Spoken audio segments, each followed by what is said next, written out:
नमस्कार दोस्तों, हिंदू धर्म में तिथियों का विशेष महत्व होता है। हर तिथि के आधार पर ही सभी प्रमुख व्रत, त्योहार और धार्मिक अनुष्ठान संपन्न किए जाते हैं। ऐसे में सनातन धर्म में चतुर्मास का विशेष महत्व होता है। प्रत्येक वर्ष आषाढ़ महीने के शुक्ल पक्ष की एकादशी तिथि से चतुर्मास शुरू हो जाता है।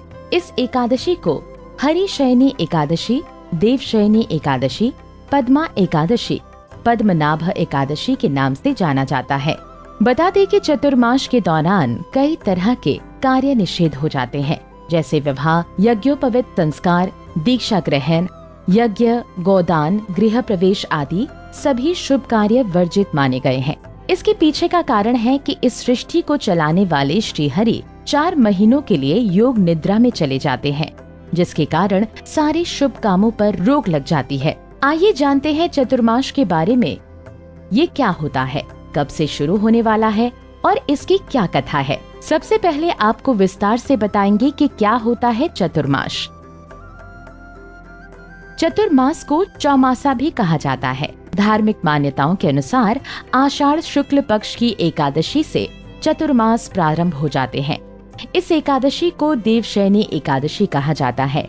इस तिथि से सृष्टि के संचालन करने वाले भगवान विष्णु क्षीर सागर में योग निद्रा के लिए चले जाते हैं। इस दौरान सृष्टि का संचालन भगवान शिव अपने कंधों पर ले लेते हैं। भगवान विष्णु के शयन की यह अवधि 4 महीनों की होती है। इस कारण से इसे चतुर्मास कहा जाता है। हिंदी पंचांग के 4 महीने श्रावण, भाद्रपद, आश्विन और कार्तिक चतुर्मास कहलाता है। देवोत्थान एकादशी पर भगवान विष्णु नींद से जागते हैं और पुनः सृष्टि का संचालन अपने हाथों में ले लेते हैं। चलिए अब जानते हैं कब से शुरू है चतुर्मास। पंचांग के अनुसार आषाढ़ मास के शुक्ल पक्ष की एकादशी तिथि से यानी 20 जुलाई 2021 से चतुर्मास आरंभ हो जाएंगे। 4 महीने तक रहने के बाद 14 नवंबर 2021 को कार्तिक मास की एकादशी को इसकी समाप्ति हो जाएगी। देवशयनी एकादशी के 4 माह के बाद भगवान विष्णु प्रबोधिनी एकादशी के दिन जागते हैं। लगभग 4 माह के इस अंतराल को चातुर्मास कहा जाता है। धार्मिक दृष्टि से ये 4 महीने भगवान विष्णु के निद्रा काल माने जाते हैं। अब बात करेंगे इसकी पौराणिक कथा के बारे में। शास्त्रों के अनुसार राजा बलि ने तीनों लोकों पर अधिकार कर लिया। घबराए इंद्रदेव व अन्य सभी देवताओं ने जब भगवान विष्णु से सहायता मांगी तो श्री हरि ने वामन अवतार लिया और राजा बलि से दान मांगने पहुंच गए। वामन भगवान ने दान में 3 पग भूमि मांगी। 2 पग में भगवान ने धरती और आकाश नाप लिया और तीसरा पग कहाँ रखे। जब ये पूछा तो बलि ने कहा कि उनके सिर पर रख दे। इस तरह बलि से तीनों लोगों को मुक्त करके श्री नारायण ने देवराज इंद्र का भय दूर किया।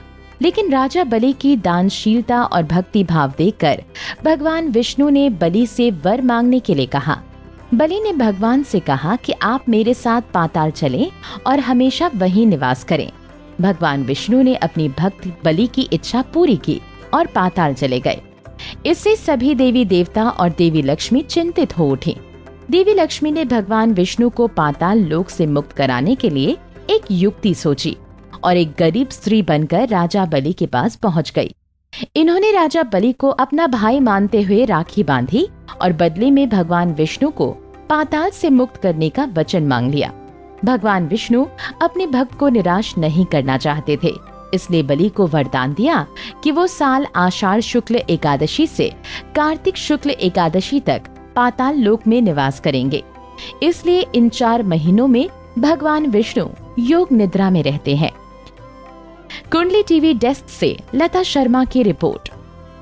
इसी तरह की और भी जानकारी लेने के लिए हमारे चैनल को सब्सक्राइब करें और नई वीडियो की नोटिफिकेशन के लिए बेल आइकॉन दबाएं। अगर आप ये वीडियो फेसबुक पर देख रहे हैं तो वीडियो को लाइक और शेयर करें। साथ ही अपनी राय कमेंट बॉक्स में जरूर बताएं। धन्यवाद।